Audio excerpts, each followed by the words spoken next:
Sabi nila, sa mundo ngayon, kapag tumigil ka, ikaw ang talo. Bakit? Wala ka ng iyong harvest eh. Wala ka nang ilulook forward. Hindi araw-araw Pasko. Pero araw-araw, pag gumalaw ka, meron kang ilulook forward. Pansin mo, lahat ng tumitigil, syempre, wala na silang makukuha. Pero lahat ng tumutuloy, meron sila araw-araw na inaasahan. And that gave me goosebumps.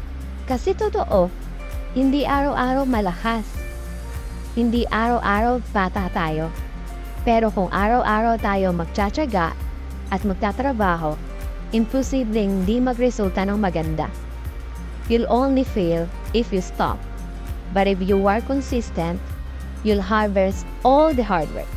Yan lang.